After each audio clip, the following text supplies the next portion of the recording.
जब मेरा जो प्लेसमेंट हुआ था, जो मेरा जो फर्स्ट सैलरी था वो 13,000 था, राइट। तो 13,000 से यहाँ तक पहुँचना एक बहुत बड़ा बात है।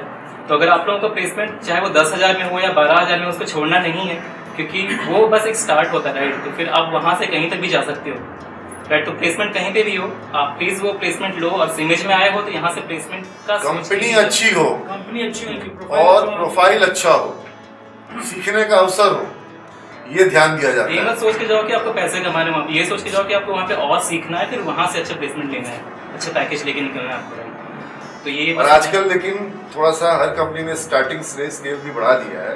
अब विप्रो का ही स्टार्टिंग स्केल जो है वो 3 लाख के ऊपर हो चुका है। अब ICICI 3,47,000 पिछले साल दे रही थी, अब और बढ़ा दे रही है।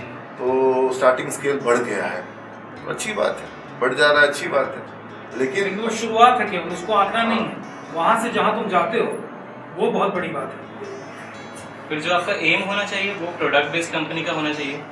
आई थिंक आप लोग BBA को तो मुझे ज़्यादा नहीं पता, बट मैं IT वालों को ये सजेस्ट करूँगा कि वो प्रोडक्ट बेस्ड कंपनी को एम बना के चलें, क्योंकि सर्विस बेस्ड कंपनी में आप एंटर हो सकते हो, बट प्रोडक्ट बेस्ड कंपनी जो होती है वो आपको आपके एक्सपीरियंस पे, आपके नॉलेज पे ही वो आपको हायर करेगी। इनके केस में क्या है कि कंसल्टेंसी का टाइप का जॉब मिल जाए इनको, अगर जैसे अतुल अभी यहाँ आ नहीं पाया, वो भी आने वाला है, अभी उस ब्रांच में था, और वो कंसल्टेंसी कर रहा है, HNI क्लाइंट्स को देख रहा है, और फिनेंशियल के सेगमेंट में है, इन्वेस्टमेंट बैंकिंग में है वो।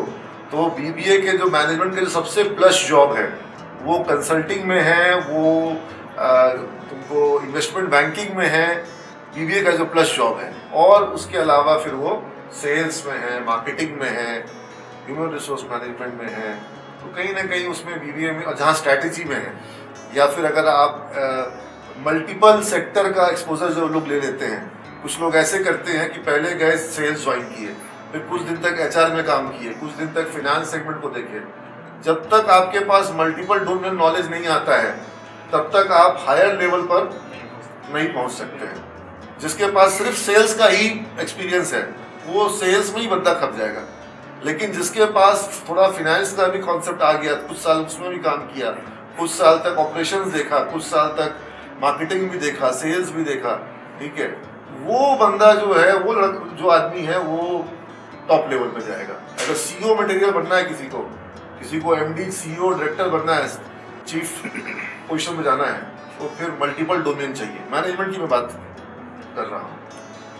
आई थिंक मैनेजमेंट का भी बहुत सारा एड ऑन कोर्सेज होता है, राइट। हाँ सर, तो वो सब प्लीज अवेल करो। अभी तो इन लोग को एक सबसे बड़ा कोर्स बजाज फिनांस का दिया गया है, जो इन लोगों ने ज्वाइन नहीं किया है। वो भी आप लोगों को बहुत हेल्प करेगा कि इंटरव्यू में भी जो भी पढ़ा हुआ है, जो भी आप पढ़ोगे यहाँ पे, वो कभी भी वेस्ट नहीं होगा, कहीं ना कहीं आपको हेल्प वो करेगा ही। क्योंकि अगर मैं अपना एग्जांपल लूँ तो यहाँ पे जो भी एड ऑन कोर्सेज हुआ था, चाहे वो एंड्रॉयड का हो या फिर PHP का हो, वेबसाइट डेवलपमेंट हो, वो सब मुझे हेल्प किया है वहाँ पे। इवन इंटेल के भी प्रोजेक्ट में मुझे हेल्प किया है।